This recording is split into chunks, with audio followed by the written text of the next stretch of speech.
आहेत ना, हे खूप पूर्वापार चालत आलेली प्रथा आहे. म्हणजे शिवाजी महाराजांच्या काळाच्या आधीपासनं हे वासुदेव असं कृष्णाचं रूप घेतात बघा. कृष्णाच्या डोक्यावर असं मोरपीस है ना, तसंच कृष्णाच्या मोरपिसांची टोपी शंकू आकाराची यांच्या डोक्यावर बघा कशी टोपी आहे, कोण आकाराची आहे, हो की नाही. आणि छान छान दागिने घालतात आणि गोलाकार त्यांचा ड्रेस कसा आहे, व्हाईट असतो आणि गोलाकार असतो. ओके, कवड्यांची माळ असते गळ्यामध्ये आणि एक हातात चिप्पी आहे. काय बघा चिप्पी कशी वाजते बघा, चिप्पी.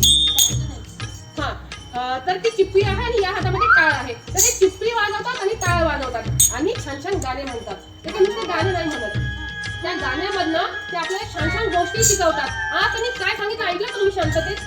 दारामध्ये तुळस लावली पाहिजे. तुळस का लावतो आपण? प्रत्येक घरामध्ये तुळशीचं रोप असतं. कशासाठी असतं? तुळस आपल्याला जास्तीत जास्त ऑक्सिजन देतो. रोज तुळशीचं पान खाल्ल्यानंतर सर्दी, खोकला, ताप या गोष्टी दूर होतात. म्हणून दारात तुळस लावावी. तुळस लावली की विघ्न दूर होतात. ते मम्मी पप्पा आपले गुरु असतात, बरोबर?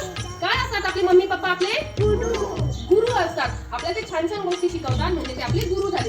काय म्हणतात त्यांना? वासुदेवाला नमस्कार करा.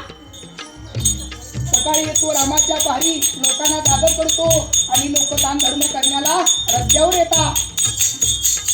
वासुदेवाचा मुंगट काळ वाजती रसाळ, वासुदेवाच्या चिपळ्या काळ मला माळ पायी फुल. ज्याकडून वासुदेव सटा उमा नाही करीत धोका, ज्याकडून वासुदेव सटा उमा नाही करीत धोका. हरिनाम बोला, हरिनाम बोला, वासुदेव आला तर वासुदेव आला. रामाचा राम वेळा आला वासुदेवाच्या फेरा. हरिनाम बोला, वासुदेव.